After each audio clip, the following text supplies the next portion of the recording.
बिस्मिल्लाहिर्रहमानिर्रहीम। प्रोग्राम इख्तिलाफ राय के साथ में इफ्तिखार काज़मी और चौधरी फजलाई को 24 घंटों में दूसरा झटका लग गया है।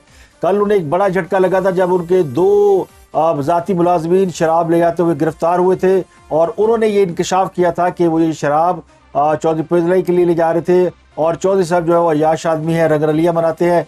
लेकिन आज उन्हें एक और बड़ा झटका मिल गया है। आज उनके फ्रंट मैन और प्रिंसिपल सेक्रेटरी रहने वाले मोहम्मद खान भट्टी के खिलाफ एक मुकदमा दर्ज हो गया और ये मुकदमा जो है करोड़ों रुपए की करप्शन का है। मोहम्मद खान भट्टी के बारे में परवेज़ इलाही के करीबी लोग तो जानते ही हैं, लेकिन वो भी जानते हैं जो परवेज़ इलाही के ज़्यादा करीब नहीं है कि मोहम्मद खान भट्टी कौन है और इनका क्या ताल्लुक है। बड़े पुराने मुलाजिम हैं परवेज़ इलाही साहब के, और जब परवेज़ इलाही वज़ीर आला होते हैं तो किसी सरकारी ओहदे पर ये होते हैं, जब परवेज़ इलाही वज़ीर आला नहीं होते तो भी ये उनके लिए ज़ाती खिदमात सर अंजाम देते हैं और इनका काम परवेज़ इलाही साहब के लिए मामलात को तय करना है। मोहम्मद खान भट्टी के खिलाफ मुकदमा थाना एंटी करप्शन में दर्ज किया गया है और एंटी करप्शन हुकाम ने कहा कि मोहम्मद खान भट्टी पर महकमा हाईवे के अफसरान से 40 करोड़ रुपये से ज़्यादा रिश्वत लेने का इल्ज़ाम है। और ये इल्ज़ाम बिला वजह नहीं लगा, बल्कि एक SDO हाईवे को गिरफ्तार किया गया है जिनका नाम राना मोहम्मद इकबाल है। मोहम्मद खान भट्टी पर FIR दर्ज की गई है। उसके बयान के ऊपर मोहम्मद खान भट्टी पर FIR दर्ज की गई है। SDO राना इकबाल ने ये बयान दिया है कि उन्होंने मोहम्मद खान भट्टी को मनपसंद पोस्टिंग्स के लिए करोड़ों रुपए दिए हैं। महकमा मवासलात और तमीरात के कई अफसरान मोहम्मद खान भट्टी को रिश्वत देते रहे हैं और ये रिश्वत फिर कहाँ जाती होगी, ये बात सब किसी के लिए समझना मुश्किल नहीं है। यानी समझदार के लिए इशारा काफ़ी है कि चौधरियों ने माल बटोरने के लिए मोहम्मद खान भट्टी को अपना प्रिंसिपल सेक्रेटरी बना रखा था, जो कि आउट ऑफ मेरिट था।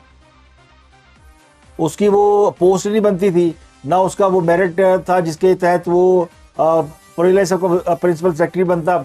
लेकिन अपना आदमी होना चाहिए ना, आदमी होता है तो फिर मामला जो है वो, तो परवेज़ इलाही साहब के लिए दूसरी बड़ी मुश्किल है। अगर मोहम्मद खान भट्टी गिरफ्तार हो जाता है और फिर मोहम्मद खान भट्टी इस बात को एक्सेप्ट कर लेते हैं, बस मुश्किल ही है, लेकिन उसके बयान पर परवेज़ इलाही साहब पर भी हाथ डाला जा सकता है। तो आहिस्ता आहिस्ता जो है ना परवेज़ इलाही के गिर्द भी घेरा तंग हो रहा है। हाँ, सब के गिर्द तो घेरा तंग हो ही रहा है। अब परवेज़ इलाही भी उसी रिडार में आ चुके हैं और परवेज़ इलाही का ये दावा भी काम नहीं आ रहा कि वो एस्टेब्लिशमेंट के मनपसंद या लाडले हैं, क्योंकि वो बड़ी हाथ पाँव मारे हैं। और इतलात ये है कि उन्होंने कोशिश की कि वो अपने साबका दोस्तों को अपनी मौजूदा मुश्किलात से आगाह करें, लेकिन उधर से जवाब भी नहीं मिला और वो कहते हैं जी फिलहाल ये सहूलत मुयसर नहीं है, तुसी आप अपनियां भुगतो। यानी जिन्हें खादिया गाजरा टेंडो उन्होंने पीड़। मोहम्मद खान भट्टी के बारे में कहा जाता है कि ये चौधरी परवेज़ इलाही का तोता है।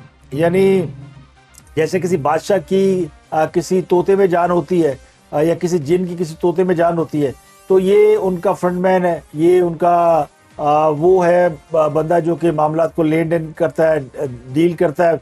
इसकी गिरफ्तारी होती है तो फिर परवेज़ इलाही साहब के लिए मुश्किलात में और इजाफा हो सकता है। तो चौधरी बुरी तरह फंस गए हैं और कोई दिन ऐसा नहीं गुजरता जब उनकी चीज़ें बाहर नहीं आ रही और ज़राए कहते हैं कि अभी और भी चीज़ें लाइनअप हैं और वो भी बाहर आएंगी तो चौधरी साहब लिए और मुश्किलात पैदा होंगी। वो कहते हैं ना, और चुप हो। तो चौधरी साहब जो है वो अपने करीबी हल्कों में खास साहब को कोसते हुए नजर आते हैं और वो कहते हैं जी खान ने मरवा था, चंगे भले यानी हुकूमत थी और अपनी हुकूमत गवा के अब अपने ऊपर मुकदमे करवा रहे हैं, हमारे लोग गिरफ्तार हो रहे हैं, पकड़े जा रहे हैं और ये सब कुछ इमरान खान की वजह से हो रहा है। उनकी जमात के अंदर से वाले से भी खासी नाराज़गी पाई जाती है। फवाद चौधरी साहब को अदालती रिमांड पर जुडिशल भेज दिया गया था, लेकिन कल उनको फिर अदालत वापस लाया गया और उनका 2 रोज़ा रिमांड दिया गया। उनके बारे में इतलात ये है कि उनका जो मोबाइल फ़ोन है वो सरकारी एजेंसियों की तहवील में है और उसका बहुत सारा डेटा रिकवर कर लिया गया। उस डेटा रिकवर की बुनियाद पर उनका रिमांड भी मांगा गया था और उनका रिमांड दे दिया गया है और उनको फिर आज लाहौर लाया गया, जहाँ उनकी फ्रांसिक लैब में उनको ले जाया गया और उनका वहाँ पे टेस्ट कराया गया। उसके बाद उन्हें उनकी रिहाइशगाह पर ले जाया गया है और उनके घर की तलाशी ली गई है। उनके घर की तलाशी जो है वो शायद इस वक्त भी जारी हो जब मैं व्लॉग कर रहा हूँ। जो थाना कोसार की टीम है उसने बाकायदा सर्च वारंट हासिल किए हुए हैं और ज़राए कहते हैं कि इस बात का खदशा मौजूद था। कल ही उनकी अहलिया ने लाहौर में उनका जो डिफेंस में वाक़या घर है वहाँ से जो चौधरी साहब का ज़ाती सामान या कीमती सामान या वो सामान जो किसी के हाथ लगने से मामला गड़बड़ हो सकता है वो पहले गायब कर दिया। क्योंकि वो कल कह ही रही थी कि पुलिस जो है वो हमारे घर की तलाशी लेना चाहती है। तो जब ये पता पहले से चल जाए तो फिर जाहिर है माल मसरूका तो नहीं कहते कि चोई साहब ने कोई माल चुराया है, लेकिन बहुत सारी ऐसी मालूमात, बहुत सारी ऐसी चीज़ें हो सकती हैं जो उनके खिलाफ इस्तेमाल हो सकती हैं।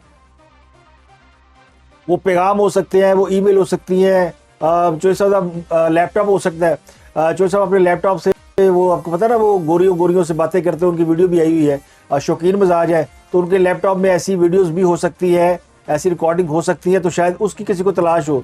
तो बहरहाल फवाद चौधरी साहब के ऊपर भी खासी यानी मुश्किल है, और उनके हवाले से जो है वो यानी एविडेंस तलाश किया जा रहा है। तो ये भी इतलात है कि फवाद चौधरी पर तशद्दुद किया गया है, और इस तशद्दुद के खदशे के पेश नज़र इस्लामाबाद की अदालत ने उनकी तिब्बी रिपोर्ट मांग ली है, और ये दरखास्त फवाद चौधरी के वकला ने दायर की थी, और उन्हें कहा गया था कि राती चोई साहब ने पुलिस दे कोल तो पुलिस ने बख्शी नहीं सके चाचे नु भी, और फिर फवाद चौधरी को अगर पुलिस ने हाथ नहीं लगाया, ये मुमकिन नहीं है, तो पुलिस ने उन पर तशद्दुद किया है। तो इस पर जो है वो ड्यूटी मजिस्ट्रेट राजा वकास की अदालत में दरखास्त जमा कराई गई थी, तो उन्होंने कहा जनाब इसकी डिटेल दें, और जो दरखास्त के अंदर चीज़ें हैं वो ये है कि जी फवाद चौधरी को जब लाहौर ले जा रहे थे तो उसका तिब्बी मुआयना नहीं कराया गया, तो खदशा ये कि उनका तिब्बी उनको तशद्दुद का निशाना बनाया जा सकता है। कल खत भी लिखा था इमरान खान साहब ने चीफ जस्टिस ऑफ पाकिस्तान को, और उन्हें कहा था कि जी इसका नोटिस लें।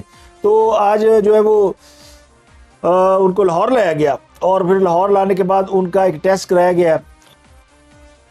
तो फवाद चौधरी के झूठ मशीनों से पकड़ने की कोशिश की जा रही है। फवाद चौधरी आप साइंसदान है, वज़ीर साइंस एंड टेक्नोलॉजी रहा है, कौन सी मशीन फवाद चौधरी का झूठ पकड़ सकती है? तो मुझे यकीन है कि फोरेंसिक लैब से उन्हें कुछ नहीं मिलेगा। हाँ, फवाद चौधरी के मोबाइल से और घर से कुछ मिल जाए, लेकिन फवाद चौधरी की गिरफ्तारी ने बहुत से सवालिया निशान खड़े कर दिए हैं, और जो इंसानी हकूक़ के हल्के और जो जमहूरियत पसंद लोग वो इसको अच्छी नज़र से नहीं देख रहे, और समझते हैं कि सियासी लड़ाई में बयानबाजी आपस में जो चपकलिश होती है वो अपनी जगह पे होती है, लेकिन फवाद चौधरी का जुर्म कोई ऐसा जुर्म नहीं है जो कि पाकिस्तान के जो लीडिंग सियासतदान है उनमें से किसी ने ना किया हो। तो उनकी गिरफ्तारी के बाद उनसे जो सलूक किया जा रहा है वो यकीनी तौर पर किसी के लिए पैगाम है। फवाद चौधरी को तो जो उनके साथ तो जो हो रहा है सो हो रहा है, लेकिन उन पर कपड़ा डालना, उनका सर ढांप के लाना, उनको यानी लाना ले जाना, कभी अदालत कभी जेल, तो उससे लगता है कि पैगाम दिया जा रहा है कि हेलो टाटा बाय बाय, बारी आपकी भी आ सकती है। और ये पैगाम सबको पता है किसके लिए, और जिनके लिए है वो उस पैगाम को शायद अभी तक नहीं समझ पा रहे, या समझ पा रहे तो फिर जाहिर नहीं कर पा रहे। बंदा ढीठ भी होना चाहिए था।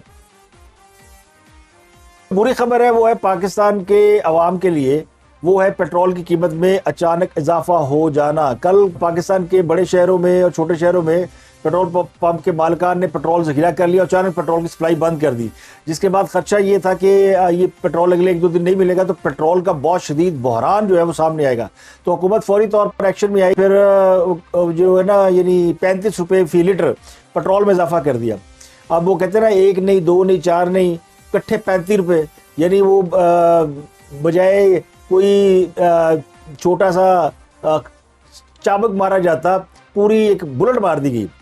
तो सागडार साहब ने सुबह प्रेस कॉन्फ्रेंस कर दी, उन्होंने कहा कि आलमी मंडी में पेट्रोलियम मसनूआत की कीमत 11% बढ़ गई है, तो हमने जो है वो 50 रुपये बढ़ाना था, लेकिन बड़ी मेहरबानी हम जो है वो 35 रुपये बढ़ा रहे हैं, और हमने पिछले 4 माह में 20 रुपये पेट्रोल की कीमत में कमी की है, एक तो कोई शक नहीं कमी की है। मिट्टी और लाइट डीजल की कीमत में 29 और 30 रुपये कमी की है, और अब उसका हमने कसर निकाल दिया। अब यानी फिर एकदम ही सलाब आ गया।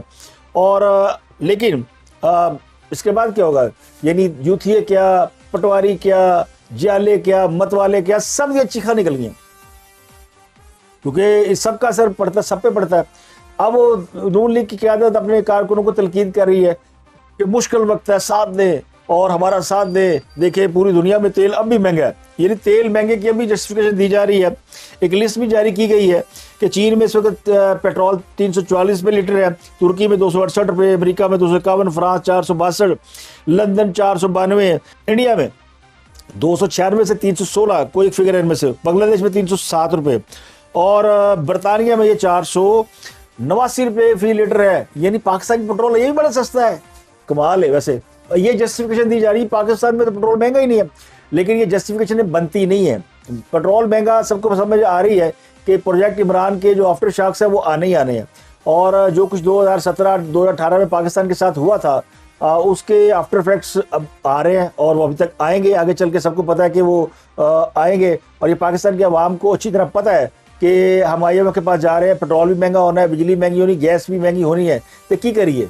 तो अब हुकूमत को क्या उठा के बाहर फेंक दे? अब जो पिछली हुकूमत थी उसने भी यही किया, जो मौजूदा हुकूमत है वो भी यही कर रही है। अब दोनों का जो है ना, दोनों के बारे में सब लोग हम ख्याल हो गए कि ना खासम की हुकूमत चल रही थी ना मौजूदा हुकूमत चल रही है। शहबाज शरीफ के बारे में भी लोगों का जो एक भरम था कि वो बड़े अच्छे एडमिनिस्ट्रेटर हैं और पाकिस्तान को गिरदाव से निकाल लेंगे, वो पिछले 8-10 महीने में अपनी उस कोशिश में उतने कामयाब नहीं जितने उनको होना चाहिए, जो उनके बारे में एक्सपेक्टेशन थी। कुछ काम उन्होंने किया लेकिन वो बहुत ज़्यादा अच्छा काम कर सकते थे मेरे ख्याल में, जो नहीं कर पाए। उसकी वजह वो सियासी एक तो लड़ाइयाँ और दूसरी वो जो चूचू का मुरब्बा इत्तेहाद बना, वो सारे ही उसमें शामिल हैं। उससे पूछ उससे पूछ उससे पूछ, एक प्रेस कॉन्फ्रेंस में 13 बंदों के नाम लेने पड़ते हैं, फलाना भी मौजूद है, फलानी जमात फलानी जमात फलानी जमात। इत्तेहाद अच्छी बात है लेकिन फिर जो मलबा गिर रहा है वो गिर रहा है नून लीग के ऊपर, वोट बैंक उनका है, बाकी सारी जमातें कर रही है मजे। जो बड़ी जमातें हैं, पीपल पार्टी, मुस्लिम लीग नून और मौलाना फजलुर रहमान की जमात, इनको ज़ाहिर डेंट पड़ेगा कि रुपए की जो कदर गिरी है अमरीकी डॉलर के, जो अभी जो एकदम 12% गिरी है, उसकी वजह से मुल्क में अफरात ज़र जो है वो बहुत हाई है और जो इक़्तिसादी तरक्की है यानी ग्रोथ रेट है वो 1% और गिर जाएगा। और डॉलर की जो मांग ज़्यादा है, सप्लाई कम है, तो तलब और रसद के फ़र्क को कम करने के लिए मरकज़ी बैंक के पास डॉलर ही नहीं है। तो डॉलर आने हैं IMF से जो अगले महीने आ रहा है, तो मुल्की ज़र मुबादला के ज़खायर इस वक्त 3.7 अरब डॉलर हैं। तो ये पहली बार ऐसा हुआ है कि इतने लोएस्ट, वैसे 1.5 अरब डॉलर तक गए हुए हम, शायद इससे भी कम गए होंगे, लेकिन इस वक्त जो है ना वो यानी सूरत हाल बड़ी ख़राब है। पाकिस्तान ने IMF के साथ अपने मामला को ठीक कर लिया है और IMF की वजह से ही डॉलर की रेट बढ़े हैं और ये जो पेट्रोल की कीमत बढ़ी है। और माई बाप जो तुसी कहोगे, जो हुक्म सरकारी वही पकेगी तरकारी, तो IMF के हुकूमत लंबे पै गई है। अब ऑप्शन कोई नहीं है, तो फिर ये कहा जा सकता है कि वोटर सपोर्टर जो है वो हमारे साथ रहे, हमारी मदद करें। तो मुश्किल वक्त में वैसे कोई भी किसी का वोटर सपोर्टर, यानी खासम ने नहीं महंगाई की थी तो उनका वोट बैंक कौन सा टूट गया, लोग उनके साथ आज भी खड़े हैं। पेट्रोल की नई कीमत 249 रुपये 80 पैसे, जबकि हाई स्पीड डीजल की फी लीटर कीमत 262 रुपये 80 पैसे फी लीटर, और मट्टी का तेल 189 रुपये 83 पैसे फी लीटर, और लाइट डीजल ऑयल 187 रुपये फी लीटर में दस्तयाब होगा। जबकि बाकी जिन ममालिक के बारे में कहा जाता है कि वहाँ पे कीमतें रुपयों में अगर पाकिस्तानी करेंसी को सामने रखकर वैल्यू की जाए तो फिर बाकी मुल्कों में यकीनी तौर पर कीमतें ज़्यादा है, लेकिन उनकी चूँकि करेंसी डॉलर के मुकाबले में स्ट्रॉन्ग है तो वो वैल्यू वो नज़र नहीं आती जो कि एक्चुअल वैल्यू है। इसके अलावा खबर यह है कि राना सनाउल्लाह साहब वतन वापस आ गए। राना सनाउल्लाह गए हुए थे लंदन और वहाँ पे मरियम नवाज़ भी मौजूद थी। सवाल ये कि राना सनाउल्लाह उनके साथ वापस क्यों नहीं आए मरियम नवाज़ के साथ। मरियम नवाज़ जो है वो हफ्ते के रोज़ वापस आ गई, जबकि राना सनाउल्लाह इतवार के रोज़ वापस पहुँचे और कहने वाले कहते हैं कि उनको कुछ अहम टास्क दिए गए। और ये भी ज़रा कहते हैं कि इमरान खान साहब की जो गिरफ्तारी है उसके हवाले से उनके ऊपर जो मुकदमात हैं और उनके हवाले से भी स्ट्रेटजी बनाई गई है, गौर किया गया है। राना सनाउल्लाह को कुछ खुसूसी टास्क दिए गए हैं जिनमें खास साहब के हवाले से जो कानूनी मामलात है उनको आगे बढ़ाने की बात की गई है। और जो मेरे सोर्सेज मुझे बताते हैं कि खास साहब के ऊपर एक मुकदमा है, वो जो उन्होंने काबीना की मंजूरी के बगैर जो बैरियर टाउन के मालिक मलिक रियाज के जो पैसे बरतानिया से पाकिस्तान ने हासिल किए थे, वो एक बड़ी रकम बनती है, वो उन्होंने काबीना की मंजूरी के बगैर रकम जो है वो उनको वापस दी और उसके बदले में उन्होंने 50 अरब रुपए और एक यूनिवर्सिटी के लिए ज़मीन हासिल की। ये एक ऐसा मुकदमा है जिसमें खासिब की गिरफ्तारी हो सकती है। तो इस पर जो है ना यानी राना सनाउल्लाह को टास्क दिए गए पंजाब में इंतखाबात के लिए और खासिब की गिरफ्तारी के लिए, और खासिब की गिरफ्तारी जो है वो नवाज शरीफ की वापसी से पहले मुमकिन बनाने की कोशिश की जाएगी। और अब आखिरी बात आपसे कर दूं जो मैंने अपने पिछले व्लॉग में की थी, जिसमें मैंने कहा था कि मरियम नवाज़ की वापसी के बाद उनके खिलाफ साजिशें भी हो सकती है, उनको नाकाम करने की कोशिश भी हो सकती है। तो मेरा सवाल ये है अहले अकल के लिए, अहले दानश्वर के लिए, अहले फ़िक्र के लिए कि ये जो पेट्रोल की कीमतों में 35 रुपये फी लीटर इजाफा किया गया है, ये मरियम नवाज की वापसी पर ही क्यों किया गया है? और ये जो डॉलर की को छोड़ा गया मार्केट में और कैप ख़त्म किया गया है, जिसकी वजह से डॉलर जो है वो मार्केट में आज़ादाना तौर पर प्रवास कर रहा है, और अब वो कहते हैं जिसकी एक्चुअल कीमत जो है वो 260 प्लस हो गई है, ये भी इस वक्त क्यों किया गया जब मरियम नवाज पाकिस्तान वापस आ रही है? सवाल का जवाब अगर आपको समझ में आए तो फिर नीचे कमेंट में दीजिएगा। अगले व्लॉग में इसका जिक्र करेंगे कि आपके सवाल से क्या रहा है। तो अब तक के लिए इतना ही। अपना गिरदोनवा के लोगों का बहुत ख्याल रखें।